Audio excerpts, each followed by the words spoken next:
ഷൈനിയും രണ്ടു മക്കളും ആത്മഹത്യ ചെയ്ത വാർത്തയിൽ പല വോയിസ് ക്ലിപ്പുകളും നമ്മൾ കേൾക്കാറുണ്ട്, പല പോസ്റ്റുകളും നമ്മൾ വായിക്കാറുമുണ്ട്. എന്നാൽ ഈ പോസ്റ്റ് നിങ്ങളോടൊന്ന് പങ്കുവയ്ക്കണമെന്ന് തോന്നി. മാത്യു സ്റ്റാനി എന്ന ആളുടെ പോസ്റ്റാണ് ഇത്. പോസ്റ്റ് ഇങ്ങനെയാണ്, മാറ്റമൊന്നും വരുത്താതെ പൂർണ്ണ രൂപത്തിൽ വായിക്കുകയാണ്. എങ്ങനെ സാധിക്കുന്നു ന്യായീകരിക്കാൻ? ഇന്നലെ ചുങ്കത്തുള്ള ഒരു സുഹൃത്തുമായി സംസാരിക്കുകയായിരുന്നു മരിച്ച ഷൈനിയുടെ അടുത്ത ബന്ധു. സംസാരിച്ചു വന്നപ്പോൾ അയാൾക്ക് പലവട്ടം ശബ്ദമിടറി. ഒന്ന് രണ്ട് വട്ടം എനിക്കും കണ്ണു നിറഞ്ഞു. ഷൈനി മരിച്ചു എന്ന് ആ കുടുംബത്തിലെ അകന്ന ബന്ധുവായ ഒരു മുതിർന്ന കുട്ടിയോട് അവളുടെ അമ്മ പറഞ്ഞപ്പോൾ ആളെ മനസ്സിലാകാതെ വന്ന മോളോട് അന്ന് നമ്മൾ അവരുടെ വീട്ടിൽ പോയപ്പോൾ ചായ കൊണ്ടുവന്ന ചേച്ചിയാടി എന്ന് വിശദീകരിച്ചു കൊടുത്തു. അയ്യോ, അത് നോബിച്ചേട്ടായിയുടെ ഭാര്യയായിരുന്നോ? ഞാൻ ഓർത്തു അവരുടെ വീട്ടിലെ വേലക്കാരിയാണെന്ന് എന്ന് പറഞ്ഞ ആ മോളുടെ സംസാരത്തിൽ നിന്ന് ഷൈനിക്ക് ആ വീട്ടിൽ എന്തായിരുന്നു സ്ഥാനമെന്ന് മനസ്സിലാക്കാം. മറ്റൊരു ബന്ധു അവരുടെ വീട്ടിൽ വന്ന് ഹാളിൽ ഇരിക്കുന്ന സമയത്താണ് മദ്യപിച്ചു വന്ന നോബി അതിക്രൂരമായി ഷൈനിയെ മർദ്ദിച്ചത്.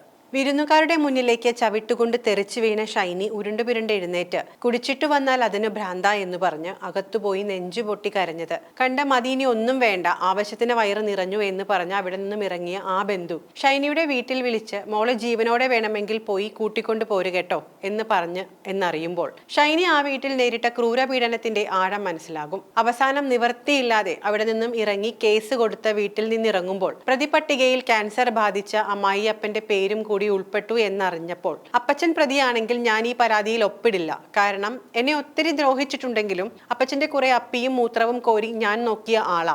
ആ ആളെ ഈ രോഗക്കിടക്കയിൽ കിടക്കുമ്പോൾ എനിക്ക് ജയിലിൽ കയറ്റാൻ മനസ്സ് വരുന്നില്ല എന്ന് നിസ്സഹായതയോടെ പറഞ്ഞ ആ തങ്ക മനസ്സിന് പകരമായി ആ കുടുംബം ചെയ്ത ക്രൂരതകൾക്ക് മാപ്പ് കൊടുക്കാൻ മനുഷ്യനായി പിറന്ന ഒരാൾക്ക് കഴിയുമോ? ലോഹയിട്ട ഒരു നാറി പുരോഹിതൻ ചെയ്യാവുന്നതിന്റെ അങ്ങേയറ്റം ചെയ്തു. കിട്ടുന്ന ജോലിയെല്ലാം കളയിച്ച് അവളെ മരണത്തിലേക്ക് തള്ളിവിട്ടത് എങ്ങനെ ക്ഷമിക്കാൻ കഴിയും? അവന്റെ കുടില നിയമബുദ്ധിയിൽ സ്വന്തം മകനെ കൊണ്ട് ഒന്ന് നുള്ളി നോവിച്ചിട്ട് പോലും ഇല്ലാത്ത അമ്മയ്ക്കെതിരെ കേസ് കൊടുപ്പിച്ച ആ വെള്ളയടിച്ച കുഴിമാടത്തെ ഏത് ചാട്ടവാർ കൊണ്ടാണ് അടിച്ച് പുറം പൊളിക്കേണ്ടത്? ഈ പുരോഹിതൻ അവരുടെ സ്വന്തം പെങ്ങളുടെ കുടുംബം തകർത്തു. 4 കുട്ടികളുടെ അപ്പനായ ഒരു പാവത്തിനെ പെങ്ങളിൽ നിന്നും അകറ്റി പെങ്ങളുടെ മനസ്സിൽ വിഷം കുത്തിവെച്ച കൊടിയ വിഷമാണെന്നറിയുമ്പോഴേ അവരെ കുറിച്ചിട്ടുള്ള അറിവ് പൂർണ്ണമാകും. ആ സഹോദരിയെ വിവാഹം കഴിഞ്ഞ വിദേശത്ത് ജോലി ശരിയാക്കിയതും ജീവിതം ഉന്നതിയിലെത്തിച്ചതുമെല്ലാം ഈ ഭർത്താവ് കാരണമായിരുന്നു എന്നും ഇടയ്ക്ക് ഉണ്ടാകുന്ന ചില അസ്വാരസ്യങ്ങൾ കാരണം കുടുംബം ഇല്ലാതാകുമോ എന്നോർത്ത് ആ പാവ മനുഷ്യൻ ആത്മഹത്യക്ക് തുനിഞ്ഞിരുന്നു എന്നുമാണ് അദ്ദേഹത്തിനോട് അടുത്ത ബന്ധമുള്ള ഒരാൾ പറഞ്ഞത്.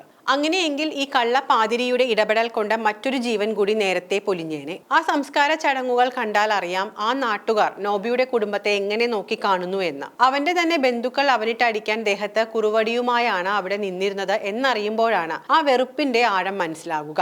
മരിക്കുന്നതിന് തലേ ദിവസം രാത്രി 10 മണിക്ക് ആ മകൻ നിൽക്കുന്ന ബോർഡിംഗ് സ്കൂളിലേക്ക് വിളിച്ച് ആ പൊന്നോമനകൾ ചേട്ടനോട് യാത്ര പറഞ്ഞു എന്നാണ് അറിഞ്ഞത്. ഞങ്ങൾ പോകുക, ഇനി ഞങ്ങൾ ചേട്ടായിയെ കാണില്ല കേട്ടോ എന്ന് പറഞ്ഞു എന്നും. അങ്ങനെയെങ്കിൽ ആ അമ്മയോടൊപ്പം പോകാൻ ആ പിഞ്ചോമനകളും ഒരുങ്ങി എന്നല്ലേ മനസ്സിലാകുക?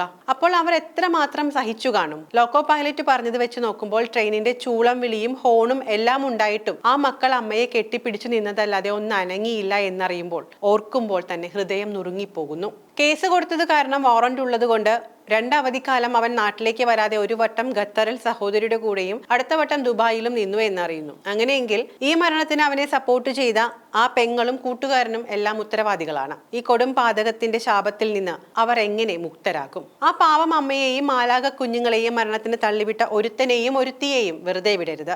ഇവിടെ മതവും നോക്കരുത്, ജാതിയും നോക്കരുത്. ദയവായി ഒരു രാഷ്ട്രീയ പാർട്ടിയും മത നേതാക്കളും ഈ കാബാലികരെ രക്ഷിക്കാൻ കൂട്ടുനിൽക്കരുത്. ആ ലോഹയിട്ട പിശാചിനെ കല്ലെറിഞ്ഞോടിക്കണം അവനുള്ള ഇടത്തു നിന്നും. അവനുള്ള സഭയിൽ നിന്നും പുറത്താക്കാൻ ആ സഭ തയ്യാറാകണം. നിയമം അനുശാസിക്കുന്ന ഏറ്റവും വലിയ ശിക്ഷ അവർക്ക് കിട്ടുമെന്ന് ഇവിടെയുള്ള നീതിപാലകരും നിയമപീഠവും ഉറപ്പുവരുത്തണം. അടുത്ത വാർത്ത വരുമ്പോൾ ഈ അമ്മയുടെയും മക്കളുടെയും മുഖം മറന്നു പോകരുത്. അതോടൊപ്പം ഇനി ആർക്കും ഒരിക്കലും ഇങ്ങനെ ഉണ്ടാകാതിരിക്കാൻ ഓരോരുത്തരും ശ്രദ്ധിക്കണം. മരിച്ചു കഴിഞ്ഞുള്ള കണ്ണീരല്ല അവർക്ക് വേണ്ടത്, അതിനു മുന്നേയുള്ള ചേർത്തുപിടിക്കലാണ്. ഇനി ഒരു ഷൈനിയും ഇങ്ങനെ മരിക്കാതിരിക്കട്ടെ. എങ്കിലും ഷൈനി, നിനക്ക് മരിക്കാതിരിക്കാൻ ഒരുപാട് മാർഗങ്ങൾ ഉണ്ടായിരുന്നല്ലോ സഹോദരി. കുറച്ചുകൂടി ധൈര്യം നിന്റെ കുട്ടികളെ ഓർത്തെങ്കിലും നിനക്ക് കാണിക്കാമായിരുന്നു. ഒരു ഉറുമ്പിനെ പോലും കൊല്ലാൻ കരുത്തില്ലാത്ത നീ എങ്ങനെ നിന്റെ പൊന്നോമനകളെ മരിക്കാൻ വിട്ടുകൊടുത്തു? നീ ജീവിച്ച് വിജയിച്ചു കാണിച്ചു കൊടുക്കണമായിരുന്നു. എല്ലാ ധൈര്യവും ചോർന്നു പോകുന്ന ചില നിമിഷങ്ങൾ അങ്ങനെയാകുമല്ലേ? നീ കടന്നുപോയ അവസ്ഥ നിനക്ക് മാത്രമല്ലേ അറിയൂ. ഇങ്ങനെയാണ് ഈ കുറിപ്പ് അവസാനിക്കുന്നത്. ഒരുപക്ഷെ ഇത് വായിക്കുമ്പോൾ ഞാനും കേൾക്കുമ്പോൾ നിങ്ങളും സ്വന്തം മക്കളെയും കൊണ്ട് മരിച്ച ഷൈനിയുടെ ആ നിസ്സഹായ അവസ്ഥ മനസ്സിൽ കണ്ടിട്ടുണ്ടാകാം. ഇനിയൊരമ്മയ്ക്കും ഈ ഗതി വരുത്തല്ലേ എന്ന് മനസ്സറിഞ്ഞ് പ്രാർത്ഥിച്ചിട്ടുമുണ്ടാകാം.